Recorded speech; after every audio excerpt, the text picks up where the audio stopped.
വീണ്ടും നമ്മൾ ക്യൂറേഷനിലേക്ക് തിരിച്ചെത്തുകയാണ്. വാസ്തവത്തിൽ ക്യൂറേറ്റോറിയൽ പിഴവ് എന്നുള്ള രീതിയിൽ തന്നെയാണ് താങ്കൾ അതിനെ നേരത്തെ സൂചിപ്പിച്ചത്. ഞാൻ പലപ്പോഴും ഈ ബെഞ്ചമിൻ ബെയ്ലിയുടെ ആദ്യം പ്രിന്റിങ് തുടങ്ങിയ മലയാളത്തിൽ ആദ്യമായിട്ട് 1800-കളിൽ തുടങ്ങിയ ആൾ ബെയ്ലി മലയാളം പഠിക്കുകയും വളരെ ആഴത്തിൽ മലയാളം പഠിക്കുകയും മലയാളം ഇംഗ്ലീഷ് ഡിക്ഷണറിയൊക്കെ ഉണ്ടാക്കിയ ആളാണ്. പക്ഷെ ബെയ്ലി ഒരു പുസ്തകം ട്രാൻസ്ലേറ്റ് ചെയ്ത സമയത്ത് അദ്ദേഹത്തിന് മലയാളത്തിൽ വലിയ വ്യുൽപ്പത്തി ഉണ്ടായിരുന്നിട്ട് പോലും അദ്ദേഹം കൂടെ കൂട്ടിയത് ഒരു ചെറുശ്ശേരി ചാത്തുനായർ എന്ന് പറയുന്ന ഒരു മലയാളം പണ്ഡിതന്. അദ്ദേഹം ഇംഗ്ലീഷും പഠിച്ചിട്ടുള്ള ആളാണ്. മദ്രാസിൽ പോയി ഇംഗ്ലീഷ് പഠിച്ച ആൾ, ഇംഗ്ലീഷും മലയാളവും അറിയാവുന്ന ഒരാളെ അത്രയും ഒരു ആഴത്തിൽ ആ പരിഭാഷയ്ക്ക് വേണ്ടിയിട്ട്.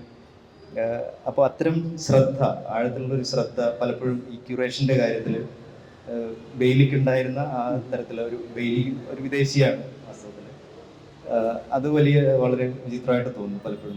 നമ്മുടെ ഒരു ക്യൂററ്റോറിയൽ ശ്രദ്ധ പലപ്പോഴും പല സ്പെക്ടക്കിളുകൾ അല്ലെങ്കിൽ അതുപോലെ തന്നെ ഈ നേരത്തെ പറഞ്ഞ ഗ്ലോബൽ കണ്ടംപററി ആയിട്ട് ബന്ധപ്പെട്ട പലതരത്തിലുള്ള മറ്റു കാര്യങ്ങളിലേക്ക് ശ്രദ്ധ പോവുകയും പ്രത്യേകിച്ചും കലയുടെ ഒരു ആഴം നഷ്ടപ്പെടുകയും ചെയ്യുന്ന ഒരു അവസ്ഥയുണ്ട്. പ്രത്യേകിച്ചും ഒരു ക്യൂറേറ്റർ എന്നുള്ള രീതിയിൽ, ക്രിയേറ്റീവ് ക്യൂറേഷൻ പഠിച്ച ആളെന്ന നിലയിൽ എന്താണ് വാസ്തവത്തിൽ ഈ ക്യൂററ്റോറിയൽ പ്രാക്ടീസിന് ഒരു ഏകപക്ഷീയമായിട്ടുള്ള ഒരു വഴിയില്ല.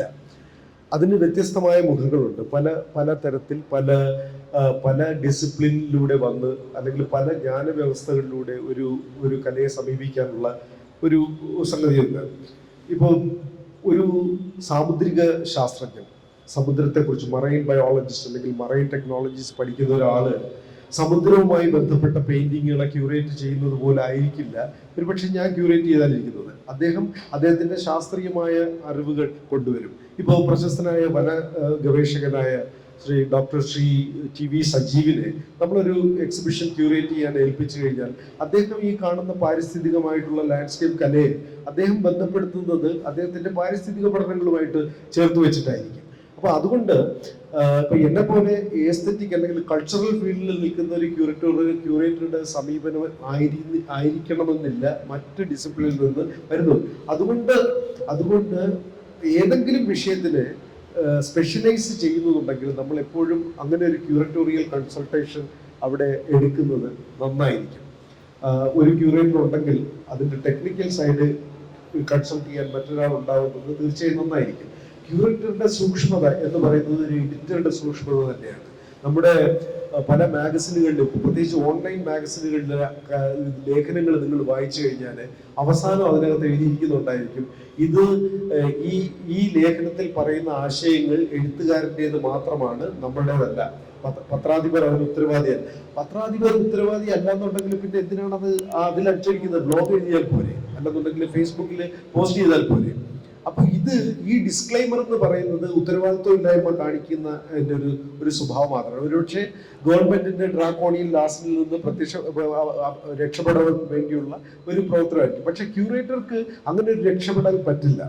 ഹനാൻ ബനാമറുടെ കാര്യത്തിൽ സംഭവിച്ചതെന്ന് പറഞ്ഞു കഴിഞ്ഞാൽ ക്യൂറേറ്റർ രക്ഷപ്പെടുകയാണ് ചെയ്തത്.